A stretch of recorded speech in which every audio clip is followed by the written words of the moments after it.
नमस्कार, आप देख रहे हैं एसटीवी न्यूज। मैं हूं अंसारुल हक।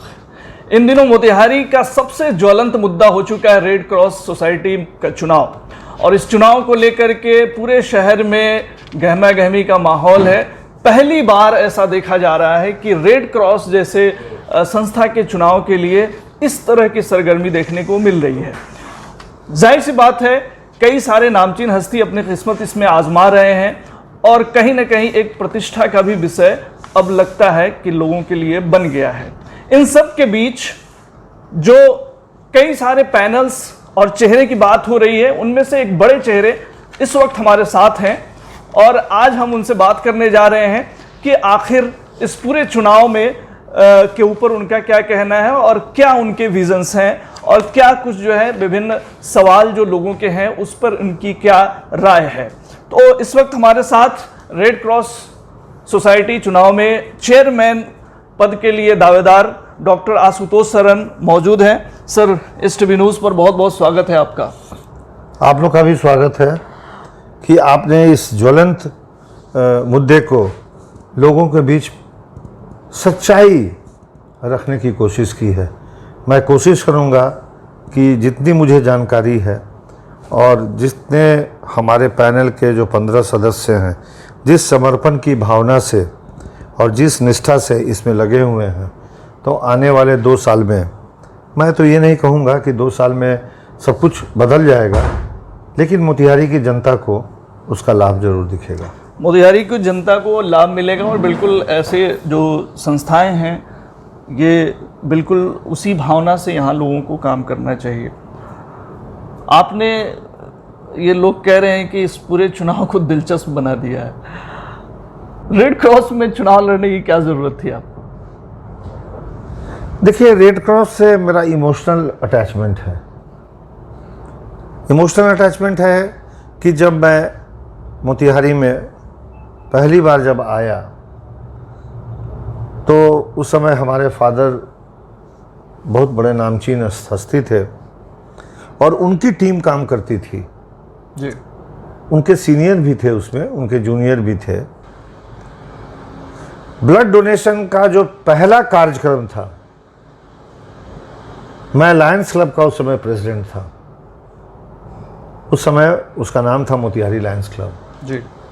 अब लायंस क्लब यहाँ 3 है जी। मैं प्रेसिडेंट था, और डॉक्टर संतोष कुमार से मैं चार्ज लिया था, शकुंतला सिंह के हस्बैंड से। पहला ब्लड डोनेशन मैंने उसको में करवाया था जी। उसका फोटो मेरे पास है, मैं हम आपको दिखा दूंगा। जी जी बिल्कुल। सर, आपकी बातों से ये लगता है कि शुरू से ही आपके फैमिली का रेड क्रॉस से जुड़ाव रहा है। ये देखिए, उस समय के सिविल सर्जन थे डीपी मंडल साहब जी। इनसे अच्छा सिविल सर्जन अभी किसी जिले में नहीं मिलेगा। अब ये स्वर्गीय हो गए हैं। इन्होंने रेड क्रॉस को और आईएमए को एक करके, उस समय मैं आईएमए का सेक्रेटरी था, 9 साल तक लगातार सेक्रेटरी रहा। बाबूसाल लाल सिंह के बच्चे का उस समय अपहरण हुआ था, तो भयानक यहाँ पर हम लोगों ने एक बाबूलाल सिंह के बच्चे की जान बचाने के लिए हम लोगों ने चलाया था अभियान, जिसमें हम लोग फ्री मेडिसिन, फ्री में इलाज, और सारे पैथी के लोग एक साथ बैठते थे, और संघ का नाम रखा गया चिकित्सक संघ। उसका मैं अध्यक्ष भी रहा। हम लोग रेड क्रॉस में ही सर्जरी करते थे, रेड क्रॉस में ही ओपीडी चलता था, और 1 महीना 1.5 महीना लगातार चला। जो चर्चाएं चल रही हैं, आपकी बातों से लग रहा है कि आपके फैमिली का पुराना रिलेशन रहा है रेड क्रॉस से, और डॉक्टर शंभू सरन, स्वर्गीय डॉक्टर शंभू सरन सर ने भी बहुत अहम योगदान दिया रेड क्रॉस को इस्टेब्लिश करने में। लेकिन जो आपके विरोधी हैं वो ये कह रहे हैं कि आप कई सारे संस्थाओं से जुड़े हैं, आईएमए के प्रेसिडेंट हैं, प्लस सरन नर्सिंग होम अपने आप में एक बहुत बड़ा हॉस्पिटल है जिसको आप मैनेज करते हैं। इन सब कामों में जो है आपका काफ़ी वक्त जाता है। आपके पास वक्त की कमी है, आपके पास वक्त ही नहीं है कि आप रेड क्रॉस को समय दे पाएंगे। काम वही करता है जिसके पास वक्त नहीं होता है। आप इसको मान के चलिए, और वक्त इसलिए नहीं रहता है कि भगवान उससे काम लेना चाहता है। इसलिए हमारे लिए सुबह क्या है, दोपहर क्या है, रात क्या है, ये हम नहीं जानते हैं। मैंने यदि हिपोक्रेटिक ओथ लिया है, आज मैं 66 ईयर्स का हूँ, और यदि भैया जी 77 ईयर्स के उम्र में भी रेड क्रॉस में काम कर सकते हैं, तो मैं क्यों नहीं कर सकता हूँ। मैं तो उस आदमी का पुत्र हूँ जो 85 साल में अपने, जिसने 87वें साल में अपना प्राण त्यागा, उस दिन भी मरीज देखा है। 87वां साल में मरीज देखा है, हार्ट अटैक के मरीज को देखा है, मेरे पेशेंट के ईसीजी का रिपोर्टिंग किया है। तो काम को संभाला जाता है। जैसे टाटा, बिरला, अंबानी, जैसे गोयनकाज, जैसे जिंदल्स। आप हमको बता दीजिए कि इसमें से कौन कौन आदमी इंजीनियर है और कौन कौन आदमी मैनेजमेंट किए हुए हैं। उनकी एक टीम होती है, वो प्रतिभा प्रतिभा का स्थान देते हैं। इसलिए टाटा की नौकरी छोड़ के कोई टाटा को नहीं जाता है, गोयनका की नौकरी छोड़ के गोयनका को नहीं जाता है, बिरला की नौकरी लोग छोड़ के इसलिए चले जाते थे कि यदि आप बंदर को खोजना चाहते हैं तो आपको बादाम फेंकना पड़ेगा, केला फेंकना पड़ेगा। लेकिन आप जीनियस को यदि फेंकना अपने साथ रखना चाहते हैं तो उसके बच्चे को आपको एजुकेशन का जिम्मा लेना पड़ेगा, उसके इलाज का जिम्मा लेना पड़ेगा, उसके माँ बाप के इलाज का जिम्मा लेना पड़ेगा, उसको रहने के लिए घर देना पड़ेगा, उसको इलेक्ट्रिसिटी फ्री देनी होगी। और टाटा यही तो करता है, टैक्स देता है, और जो टैक्स उसको सेव होता है वो अपने एम्प्लॉय पर खर्चा करता है। तो आप देखिएगा कि मेरे जो ये 15 हाथ हैं जो मेरे साथ काम करने के लिए तैयार हैं, कहीं ना कहीं आप आत्मविश्वास से लबरेज नज़र आ रहे हैं, और आपके जो हैंड्स, जो 15 हैंड्स की आप बात कर रहे हैं, कि वो भी आपके लिए तत्पर रहेंगे। कुछ चीज़ें जो लोग सवाल खड़े कर रहे हैं वो भी हम आपसे चाहेंगे क्लियरिफिकेशन हो जाए। जी। लोग ये आरोप लगा रहे हैं कि भाई किसी सर्जन को अगर आप रेड क्रॉस का चेयरमैन बनाते हैं तो वो अपने फ़ायदे के लिए रेड क्रॉस का इस्तेमाल करेंगे। नहीं, ऐसी बात नहीं है। मेरे पास एक स्मारिका है, यदि आप उसमें देखिएगा कि जो ब्लड का जो ट्रांसफ्यूज़न जो होता था और जो लोग ब्लड देते थे, उसमें यदि आप देखिएगा तो सबसे ऊपर मेरा नाम है, डॉक्टर आशुतोष शरण। ये 2005 तक संग्रहित की हुई स्मारिका है, और इसमें मैक्सिमम ब्लड हमारे हॉस्पिटल में खर्चा हुआ है 810। और उसके बाद जिसके ब्लड में खर्चा हुआ है अतुल कुमार के यहाँ 156। उसी तरह से 46 डॉक्टर अताउर रहमान के यहाँ 46 खर्चा हुआ है, अजय कुमार के यहाँ 18 खर्चा हुआ है, AK वर्मा डॉक्टर अनुपम के यहाँ 2 खर्चा हुआ है। उसी तरह से यदि आप जब उलटिएगा तो आप देखिएगा कि डॉक्टर शंभू शरण, जो हमारा क्लिनिक उस समय दोनों साथ था, शरण नर्सिंग होम और शरण क्लिनिक, तो 890 उधर जोड़ दीजिए और शंभू शरण का जोड़ दीजिए 923। ये फर्स्ट करते थे, यहाँ लिखा हुआ है फर्स्ट। और सेकंड कौन करता था? थर्ड संतोष कुमार सिंह 709। आप देखिए CL झा का नाम देखिए, CL झा के यहाँ जो ब्लड खर्चा हुआ है वो 665 ब्लड उनके यहाँ खर्चा हुआ है। MP वर्मा के यहाँ 120 ब्लड खर्चा हुआ है। आप देख रहे हैं ना, उस समय BK अग्रवाल भी थे, उस समय ज्योति झा भी थी, ज्योति झा के यहाँ 33 ब्लड का खर्चा हुआ है। उसी तरह से आप देखिएगा कि जब इधर आइएगा तो देखिएगा Santosh Kumar Singh 769, RK Jha surgeon 18, SK Singh physician 6, Shakuntala Singh 124, है ना। ये 2005 का डाटा है जी। डॉक्टर श्रीमती स्वस्ति सिन्हा 181 जी। तो ये 2004-5 से नहीं, ये 18 साल हो गया, ये लोग आज भी टॉप पर हैं, और ये लोग सबसे बिजी डॉक्टर हैं मोतिहारी के, और कल भी रहेंगे बिजी डॉक्टर। और जो कहता है कि सर्जन ब्लड अपने घर ले जाएगा, तो हमको 2 चीज़ जानना है आपसे। क्या वृद्ध जो पेशेंट होता है, फ्रेल पेशेंट होता है, उसको खून नहीं चढ़ता है? जो ब्लड कैंसर के मरीज होते हैं उनको खून नहीं चढ़ता है क्या? आप कैंसर स्क्रीनिंग कैंप करवाते हैं, हो सकता है वोट पाने के लिए ही करवाए हों, तो कैंसर स्क्रीनिंग कैंप में जिस मरीज को कीमोथेरेपी चलता है उसको क्या ब्लड नहीं चढ़ता है? जो बच्चे थैलेसीमिया से पीड़ित होते हैं उनको क्या ब्लड नहीं चढ़ता है? जो बच्चे ब्लड कैंसर भी डिफरेंट एज ग्रुप में डिफरेंट टाइप का होता है। बच्चे में एक्यूट होता है, जवान में क्रोनिक भी हो सकता है, एक्यूट भी हो सकता है, बूढ़े में यूजुअली क्रोनिक होता है। उसको हर हफ्ते ब्लड की ज़रूरत पड़ती है।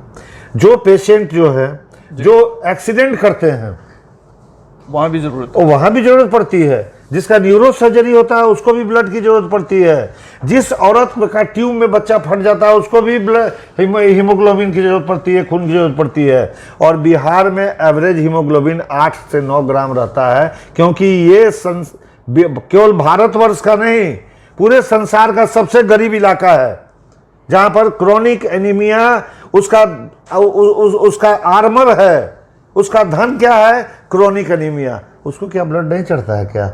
और हमारे और आपके ऐसे संस्था जो है इस ब्लड डोनेशन को करती है। जो आदमी डॉक्टरी का ABC यदि नहीं जानता है, अपना टाइम डॉक्टरी में नहीं लगाया है, हमने अपना टाइम केवल 45 साल डॉक्टरी करने में नहीं लगाया है, 15 साल पढ़ने में लगाया है।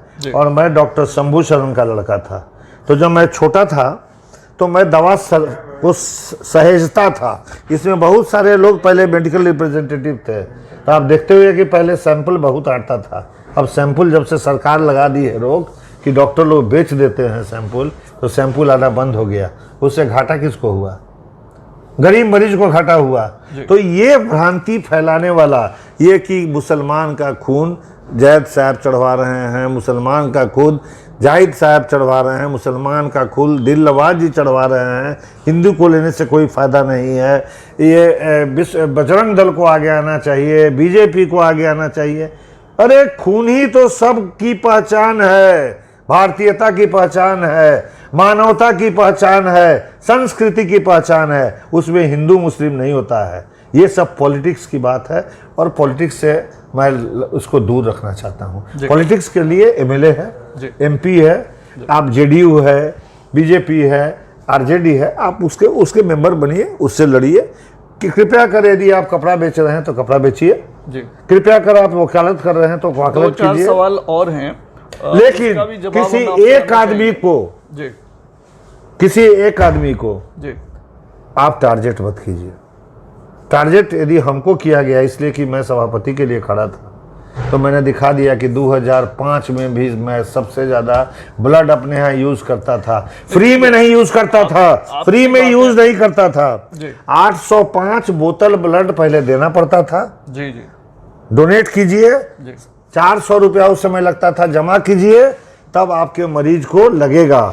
ये मैंने जो भ्रांति थी कि खून देने से लोग कमज़ोर होते हैं, मैंने ये सिखाया चंपारण वासियों को कि आपके अपने बच्चे को जब खून नहीं दीजिएगा, अपनी बीवी को खून नहीं दीजिएगा, अपने दोस्त को खून नहीं दीजिएगा, तो फिर रिश्ता दोस्ती का कैसा, फिर रिश्ता परिवार का कैसा। बिल्कुल बिल्कुल आपने सही कहा। मैंने समाज के लिए काम किया। रिश्ता नहीं है, वो इंसानियत का रिश्ता है। एक सवाल जो ये भी कुछ बातें स्पष्ट हो रही हैं कि आप कह रहे हैं कि हमको एक व्यक्ति को टारगेट किया जा रहा है। क्या आपको लगता है कि कुछ पॉलिटिकल इन्वॉल्वमेंट भी आगे आपका ना हो, इस वजह से आपको टारगेट किया जा रहा है? देखिए, पॉलिटिक्स में वो आदमी जाना चाहता है जो अपने प्राइमरी पेशा में फेल कर जाए। आपने देखा है कि जब से टारगेट किया गया है मेरी प्रैक्टिस भी बढ़ गई है। मैं संडे को भी 3 ऑपरेशन करके आया हूँ, जबकि मुजफ्फरपुर से मैं मीटिंग में अपना पेपर पढ़ के आया था। फोन, हाँ। मैं आपको बता दूं कि मैं उस दिन वहाँ भी गया था जहाँ गौशाला का कार्यक्रम होता है। मैं मोतिहारी के गौशाला में इसलिए नहीं रहता हूँ कि मोतिहारी का गौशाला आप देख ही रहे हैं, संडे को लोग गाय को छोड़ देता है सड़क पर जाम लगाने के लिए, और आप शाम को दूध लेते हैं। क्या ऐसा नहीं हो सकता है कि जिस तरह से राम भजन जी अन्नपूर्णा बैंक चला सकते हैं, अन्नपूर्णा रोटी और गुड़ बैंक के लोग चलाता, इनका काम था भागलपुर में चलाता है, हमारा लायंस क्लब चलाता है। आप 10 रुपया यदि दीजिएगा तो 5 रोटी आपके लिए बनेगी। रोटी बनाने वाली मशीन होती है। यदि आप 5,000 रुपया दीजिएगा तो पूरे साल आपके नाम पर 10 ठो गाय को रोटी खिलाई जाएगी, और उसका दूध जो होता है अनाथ आश्रम में जाता है, और अनाथ आश्रम के अलावा सदर अस्पताल में भी जाता है। डॉक्टर आशुतोष सरन को इसलिए मेरा एमपी या एमएलए के रूप में देख सकते हैं नहीं, या मेयर के रूप में? नहीं, इसलिए नहीं कि मैं अपना आप हमको देखते हुए है कि मैं आपसे भी बहुत करीब हूँ, उनसे भी बहुत करीब हूँ, इनसे भी बहुत करीब हूँ। तो यदि मैं सबसे करीब हूँगा तो आपको लगता है ना कि मैं अपने परिवार से भी बहुत करीब हूँगा। देखिए, पॉलिटिक्स में जाना है तो वंस फॉर ऑल मैं हर आदमी को कहता हूँ, अपना परिवार त्याग दीजिए। गौतम बुद्ध की तरह अपना परिवार आप त्याग दीजिए। पैनल की बात आप कर रहे थे, पैनल में आपके 15 लोग हैं, और ये पैनल कैसे आपने तय किया? क्या आपको लगता है कि कुछ ऐसे लोग भी हैं जो पैनल में छूट गए? पैनल मैंने बहुत सोच समझ के तैयार किया, और सबसे लेट तैयार किया जी। सबसे लेट तैयार किया तो मैंने जो मेरे पैनल के जो हमने पहले 17-18 आदमी को रखा था कि उसमें से कहीं किसी का वो नॉमिनेशन गड़बड़ हो गया, कभी किसी का कोई बीमार हो जाए या किसी के घर में किसी का डेथ हो जाए, तो लास्ट मोमेंट में हमारे पैनल में यदि 17-18 आदमी रहेंगे तो वो हमारे 15 के पैनल में आ जाएंगे। मैं ये सोच के नहीं रखा था कि हमको किसी से बदला लेना है, ना किसी से बैर है, ना कहूँ से दोस्ती। मैं ये सोच के अपना पैनल नहीं बनाया था कि मेरे पार्टी का आदमी नहीं है, ये मेरे पैनल का आदमी नहीं है, ये मेरे जात का आदमी नहीं है, ये हमारे के लिए वोट नहीं बनाया है। यदि मुझे पता रहता कि ऐसे ही बोगस वोटिंग करा के या बोगस लोगों को बनाया जाता तो 1,00,000-1.5 लाख रुपया खर्चा करने में क्या था? हम भी 1,000 आदमी को मेंबर बना देते, अपने सब मरीजे को मेंबर बना देते।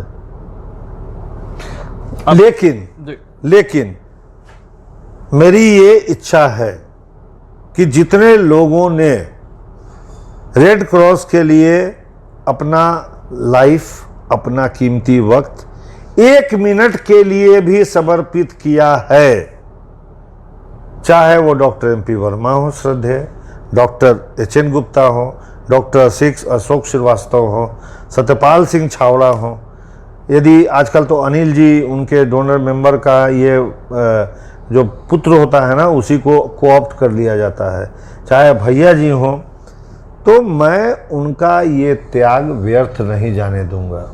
आप जो है भ्रष्टाचार की बात कर रहे हैं, रेड क्रॉस को भ्रष्टाचार मुक्त करने की बात कर रहे हैं। आपकी नज़र में किस तरह का भ्रष्टाचार नज़र आता है और किस तरह से रेड क्रॉस को एक तरह से रिफाइन करने की ज़रूरत है? मैं पीछे सोचता ही नहीं हूँ।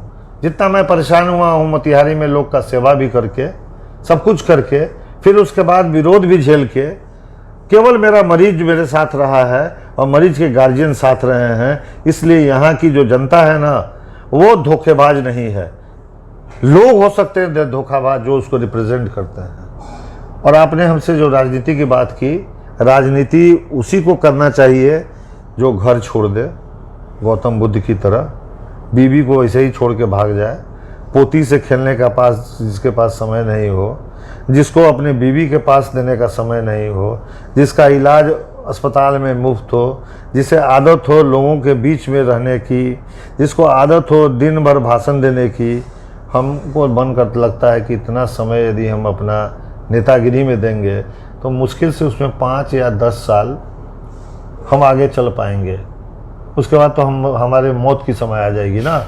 पहले हम लोग के तरह के लोग कुछ टाइम दे के कुछ संविधान में परिवर्तन लाने के लिए, उनके लिए राज्यसभा था, विधान परिषद था, तो ये रास्ते अब बंद हो चुके हैं, तो मुझे उसका शौक नहीं है जी।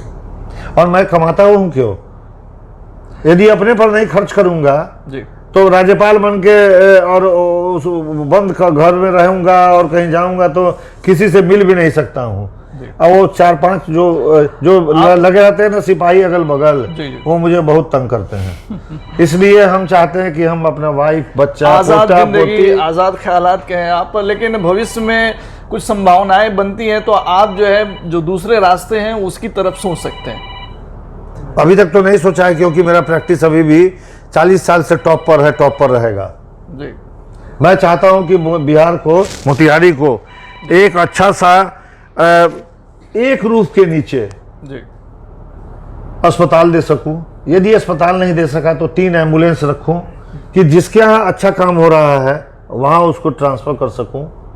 कोई पेशेंट को यदि तुरंत हेड इंजरी का जरूरत है, आजकल आप पढ़े होइएगा, चूंकि आप तो मेडिसिन से आप जानते हैं सब कुछ, तो मेडिसिन से जब आप जानते हैं सब कुछ तो आप देखते हुए कि गोल्डन पीरियड एक जी है ना, गोल्डन पीरियड किसी में 2 आवर्स है, किसी में 4 आवर्स है। हार्ट अटैक में 4 घंटा, ब्रेन स्ट्रोक में 2 घंटा, गोली लग गई 1.5 घंटा। तो रेड क्रॉस में हम लोग उसका भी इंतजाम करना चाहेंगे कि प्राइमरी ट्रीटमेंट, किसी का एयरवे, सीपीआर, हाथ चलाना, किसी को आईवी लगा देना, उतना लगा के तब एम्बुलेंस में लाद के भेजें कि पंप करके उसको ब्लड चढ़ाया जा सके। तो उसमें मजा आता है काम करने में। हम शुरू से पिछले 11-12 सालों से पिछली कमेटी काम कर रही थी और पिछली कमेटी को लेकर के ख़ास तौर से चर्चाएं हो रही हैं और ये चुनाव की अधिसूचना जारी होने से पहले जिला पदाधिकारी ने ये कहा था कि वो ऑडिट कराएंगे। 2011 से 17 तक का ऑडिट नहीं हुआ है, लेकिन फिर एक आदेश आया है जिसके हिसाब से नई कमेटी को ऑडिट कराना है। तो ये जो काम है इसको आप किस रूप में देख रहे हैं? देखिए, जो पुराना यदि आप पढ़िएगा वो किताब जो स्मारिका है, इसमें आप देखिएगा कि 2005 इसमें नियम बना हुआ है कि हर 2 साल पर इलेक्शन होना चाहिए जी। और इलेक्शन होना चाहिए तो चाहे कोई भी कारण हो, इलेक्शन नहीं हो सका। ये डीएम जब आए, शीर्षत कपिल अशोक जी तो इन्होंने जो सबसे पहला काम किया, जो संविधान को एक्सेप्ट किया।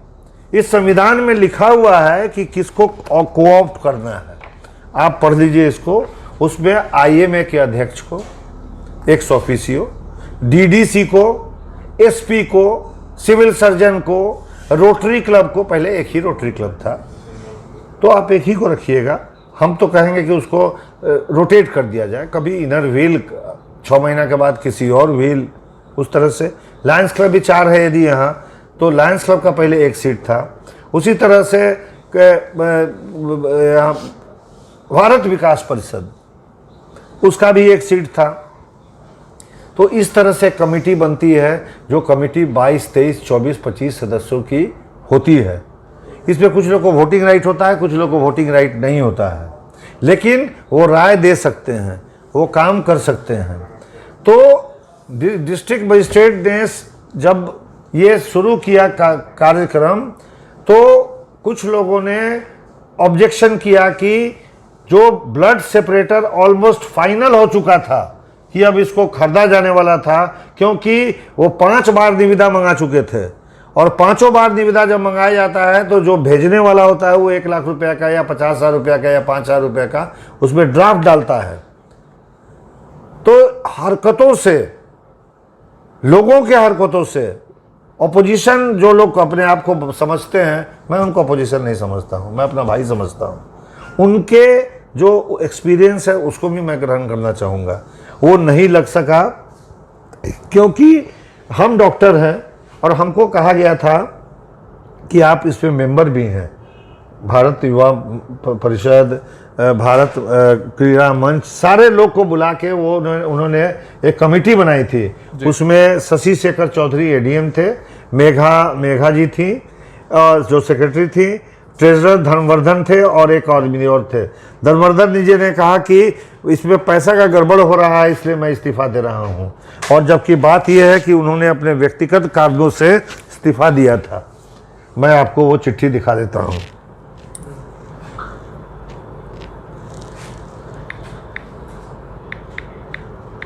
और उसको बहुत ही अच्छे से न्यूज बना के दैनिक भास्कर ने छाप दिया कि पैसे की गड़बड़ी हुई थी जी। और उसको डिट्टो किया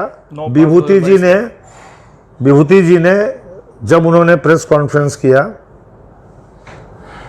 पीके गार्डन में कि डीएम को पावर नहीं है कमेटी भंग करने का, जबकि डीएम ही पदेन चेयरमैन है।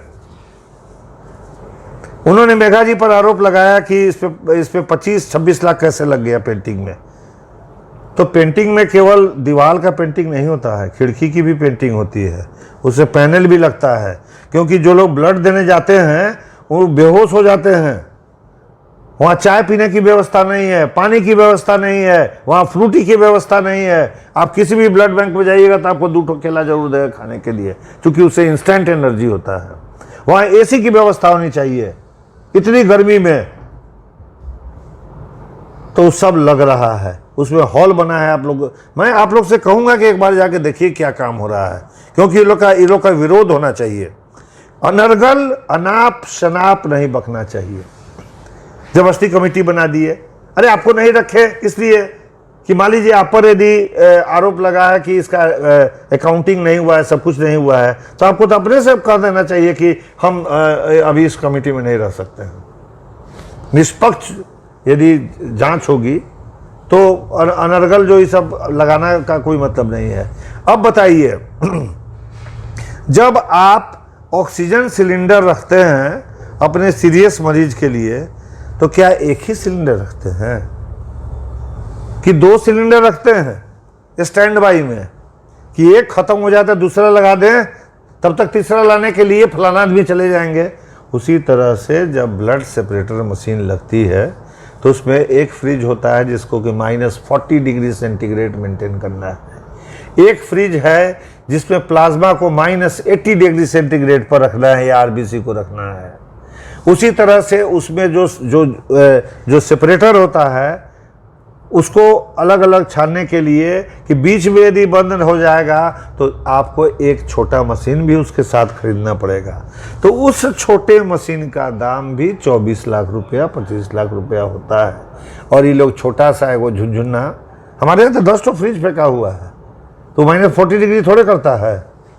और अब का यदि आप मंगाइएगा एसी तो 14 डिग्री ठंडा करता है। हमारा एसी 18 कीजिएगा तो जब भी दाबिएगा तो 26 डिग्री बताएगा। मोतिहारी में इतना ज़्यादा टेम्परेचर है, तो खून ही सब नहीं देखता है। तो जब आपको जानकारी नहीं है तो आप नहीं बोलिए। आप डॉक्टर नहीं हैं तो नहीं बोलिए। आप यदि आपको उस ब्लड बैंक में आपने काम नहीं किया है तो आप मत बोलिए। और ये चीज़ शो करता है कि आप अपने ब्लड बैंक को कभी झांक के देखने नहीं गए हैं। ये कहाँ का ब्लड बैंक होता है जहाँ ब्लड को जो एक्सपायर ब्लड होता है उसको फेंक दिया जाता है? ये भी तो हो सकता है कि आपका जहाँ आप फेंके वहाँ से कोई स्वीपर उठाया या कोई कुत्ता उसको लेके चला गया और खा लिया, तो वो तो साला खून पी लेगा तो एक बार वो तो पागल हो जाएगा। और उसी का यदि आप स्टिकर बदल दीजिएगा तो उसको बाजार में आप 2000 में बेच लीजिएगा। तो यदि आप क्लियर रहिएगा, आप यदि सच बात बोलिएगा, यदि सच्चाई लोग के सामने बोलिएगा, तो आपको कोई भी आप पर उंगली नहीं उठाएगा। एक सवाल सर, और आपने जो जिक्र भी किया इससे पहले वाले जवाब देते हुए कि 1-1.5 लाख जो है खर्च हम भी कर देते और मेंबर्स बनाते, तो क्या आपको लगता है कि ये सब भी बहुत बड़े स्तर पे हुआ है? होता ही है। जब नीतीश जी जातीय मतगणना में 500 करोड़ रुपया वाइट मनी खर्चा कर रहे हैं, आपका दिया हुआ टैक्स, तो मैंने कौन सा बात गलत कह दिया भाई कि 1 लाख रुपया हम भी खर्चा कर देते जातीय मतगणना? ये चुनाव को प्रभावित भी करेंगे? कौन? ये जो खर्च हुए लोगों ने किए हैं होंगे। यदि लोग समझेंगे तो ठीक है, नहीं लोग समझेंगे तो आशुतोष सन अपने घर चला, अपना काम करेगा, बहुत आशीर्वाद मिलता है। मैं पैसा भी कमाता हूं, लेकिन पैसा से ज़्यादा यश कमाता हूं। भगवान हमको क्या कमी दिया है? हमसे खाली पाप नहीं हो, हम यही चाहते हैं। हम जब भगवान से जब पूजा करके जाते हैं तो 2 बात बोलते हैं, जो गलती किए हैं सो माफ़ कर देना, हमारे मरीज को ठीक रखना, मेरे परिवार पर आशीर्वाद बनाए रखना। 3 बात बोलता हूँ, कहीं पौसंग फोंग नहीं बजाता हूँ। डॉक्टर आशुतोष सरन अगर सभापति बनते हैं नए सत्र में, जो नई समिति का गठन होगा उसमें, तो क्या क्या तब्दीलियां देखने को मिलेंगी? पहले तो मैं सबको साथ लेके चलूँगा। मेरी कोई भी कमेटी ऐसी नहीं होगी जिसमें जो लोग दूसरे पैनल के भी होंगे उनको मैं ना रखूं, उनको ज़रूर रखूँगा। उनके साथ कदम के से कदम मिला के रखूँगा, ताकि जब मैं हटूं या मैं रिज़ाइन कर दूं, दूसरा आदमी कोई आए, तो ये कमेटी के लोग को मैं इतनी अच्छी तरह से सिखा दूं कि मेडिसिन क्या होता है, मेडिसिन का प्रभाव क्या होता है। जो सामान आता है रेड क्रॉस में बांटने के लिए, उसको ट्रांसपेरेंट होना चाहिए, उसको बांटना चाहिए। उसको ये नहीं है कि जब हम एमएलए का इलेक्शन लड़ें तो सामान उठा के और अपने वोटर को बांट दें। गरीब को बांटेंगे जिसको ज़रूरत है। हम डीएम साहब से मिलके और जो पैनल है उसके लोगों से मिलके, जो सदस्य हैं उनसे मिलके सबसे पहले ब्लड सेपरेटर वहाँ लगवा देंगे, ताकि 1 बोतल खून से 3 आदमी का काम चल सके। उसको जब आप सेपरेट करेंगे तो प्लाज्मा निकलेगा, आरबीसी निकलेगा, जो किडनी वाले लोग को देना पड़ता है। अब ब्लड दीजिएगा तो ओवरलोड हो जाएगा उसको जी। और प्लाज्मा, जैसे जो कोई जल गया, किसी को कोविड है ना, किसी को डेंगू है, तो प्लेटलेट से काम चलेगा, प्लाज्मा से काम चलेगा और इससे काम चलेगा, माने हीमोग्लोबिन से काम चलेगा। तो जिसको हीमोग्लोबिन की केवल कमी है उसको हीमोग्लोबिन चलेगा, आरबीसी चलेगा। तो इस तरह से हम ब्लड को बर्बाद नहीं होने देंगे। और हमारे पास जो लोग बोलते हैं कि ए बी पॉजिटिव चाहिए, ए बी निगेटिव चाहिए, फलाना चाहिए, तो ग्रुप के बारे में तो सबको पता नहीं है। आपका पर्पस क्या है ब्लड चढ़ाने का?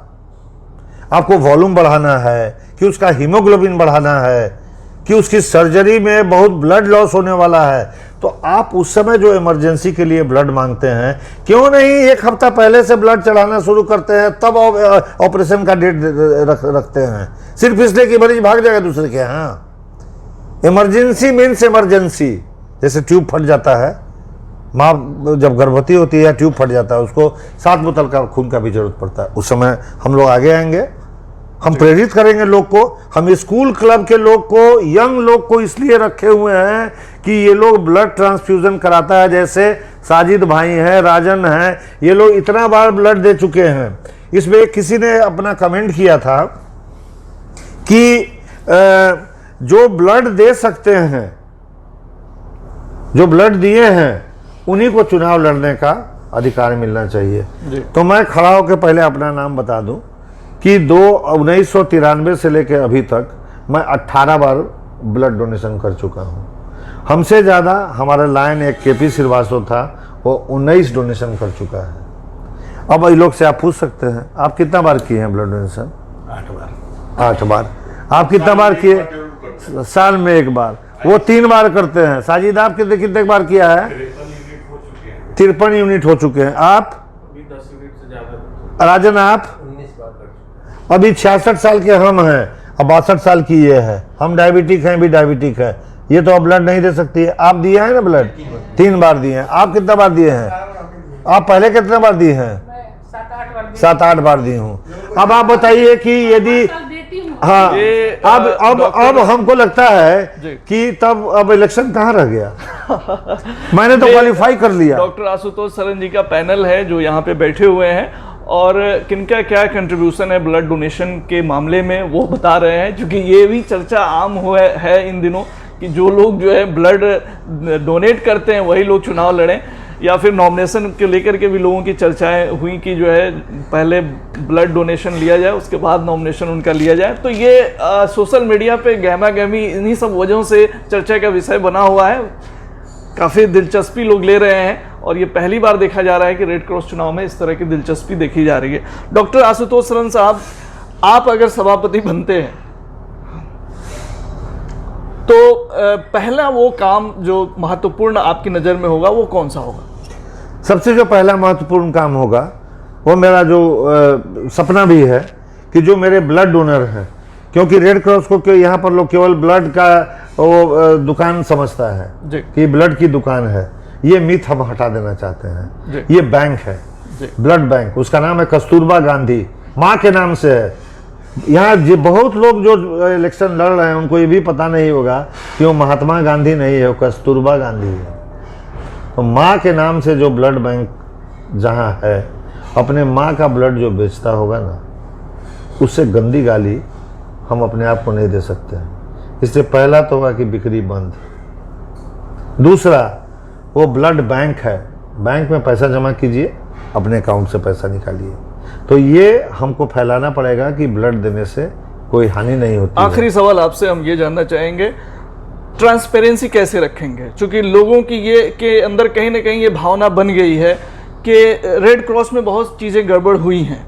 तो नई कमेटी अगर आती है, और हमारी शुभकामनाएं हैं कि आप आएँ और इसकी चेयरमैन की शोभा बढ़ाएं, मेरी तरफ से आपको शुभकामनाएं हैं। लेकिन सवाल ये है जो महत्वपूर्ण है कि इस पूरे समिति या रेड क्रॉस जो संस्था है, इसके मोतिहारी यूनिट के संचालन के लिए ट्रांसपेरेंसी कैसे रखेंगे?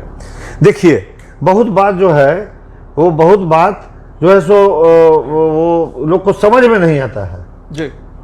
बहुत बात लोग को समझ में नहीं आता। कह दिया कि चोर है, फलाना चोर है। अब एक बार चोर है तो लोग ये नहीं पूछता है कि चोर है, वो कौवा कान ले गया तो साला अपना कान नहीं देख रहा है, कौवा के पीछे दौड़ रहा है। तो पहले जो फैक्ट है वो आ जाना चाहिए। दूसरा, हम वहाँ पर एक बोर्ड लगवाने जा रहे हैं, इलेक्ट्रॉनिक बोर्ड जी, जिसमें कि हर ग्रुप ऑफ ब्लड जो है, कितना मेरे यहाँ आज आया, कितना निकला, कितना पैसा जमा हुआ और कितनी हमारी आमदनी हुई, इसका रिसीट शाम के शाम जो हमारे ट्रेजर बनेंगे, और मैं उन्हीं को ट्रेजर बनाऊंगा जो अपने साथ दो ज्वाइंट ट्रेजरर रखेंगे, समझे जी, तो उस तरह से पता चल जाएगा कि हमारा आय क्या है। जी। उसके बाद हम व्यय का जो रजिस्टर होगा वो एक ट्रेजर को देंगे, वो केवल व्यय देखेगा कि क्या क्या व्यय है। तो हमारा यदि आय और व्यय बराबर है तो लोगों से चंदा लेने की जरूरत नहीं है। दूसरा, वहाँ हम चाहेंगे कि 2-3 लाख रुपया में ऑटो एनालाइजर मिलता है। जी। ऑटो एनालाइजर से जैसे आप 5 टेस्ट करना चाहते हैं या 10 टेस्ट करना, छोटा छोटा TCDC ये सब जो होता है, ब्लड शुगर, हीमोग्लोबिन, जी, ये 10 रुपया या 15 रुपया में इसकी सुविधा हम वहाँ कर देंगे।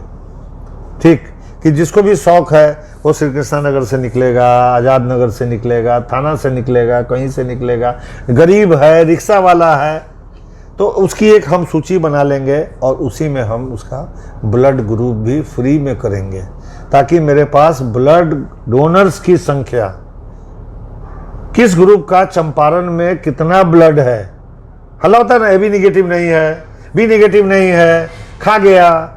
अरे यार, सबसे कॉमन ब्लड ग्रुप क्या है ये तो तुम जानते ही नहीं हो, पढ़े ही नहीं हो। सबसे कॉमन ब्लड ग्रुप होता है बी पॉजिटिव, फिर ओ पॉजिटिव, है ना, फिर ए पॉजिटिव, फिर A B positive. Rare blood group है O negative, A B negative तो सब शायद मिलता भी नहीं है, बी निगेटिव, समझे कि नहीं। तो आप इसके अलावा भी सब चीज़ जानिएगा तो आप जानिएगा कि किस ब्लड का कितना खर्चा होता है। अभी नेगेटिव आप 10 बोतल जमा कर लिए और उसका खर्चा 5 ही है, तो क्या कीजिएगा, खुनवा सड़ाई नहीं दीजिएगा, अच्छा कहीं भेज दीजिएगा। तो यदि पोर्टल पर हम चाहेंगे कि इसको रखें, जी, इंडियन रेड क्रॉस सोसाइटी के पोर्टल पर रख दें कि जो मेरा ब्लड 10 दिन में एक्सपायर होने वाला है, तो जहाँ ज़्यादा खर्च हो, जैसे यदि नेपाल में ज़्यादा खर्च हो, यदि पटना में खर्च हो, तो मैं उसको ट्रांसपोर्ट करवा दूं, फेंकूंगा नहीं, ब्लैक नहीं होने से करूंगा, बच जाए। ये काफ़ी अच्छी सोच है। डॉक्टर आशुतोष सरन साहब, आप STV न्यूज़ पर और STV न्यूज़ के इतने सारे सवालों का बेबाकी से जवाब दिया, आपका बहुत बहुत शुक्रिया। तो दर्शकों, ये थे डॉक्टर आशुतोष सरन, जिनसे हम रेड क्रॉस चुनाव के मुद्दे पर बात कर रहे थे, और बहुत बेबाकी से और बहुत तकनीकी स्तर पे इन्होंने तमाम जानकारियां साझा की। चुनाव बहुत दिलचस्प है, 12 मई को होना है और 63 प्रत्याशी मैदान में है, बहुत सारे पैनल्स भी बने हुए हैं। दिन ब दिन यह चुनाव बेहद दिलचस्प होता जा रहा है, और ऐसा पहली बार देखा जा रहा है मोतिहारी रेड क्रॉस सोसाइटी के चुनाव में कि इस तरह की इस तरह का माहौल बन रहा है। तो आने वाले समय में क्या कुछ चेंजेस आते हैं, क्या कुछ डेवलपमेंट होता है, उन तमाम चीज़ों पे हमारी नज़र रहेगी। अभी के लिए फ़िलहाल इतना ही। तमाम खबरों और डिबेट्स के लिए जुड़े रहिए STV न्यूज़ के साथ। नमस्कार।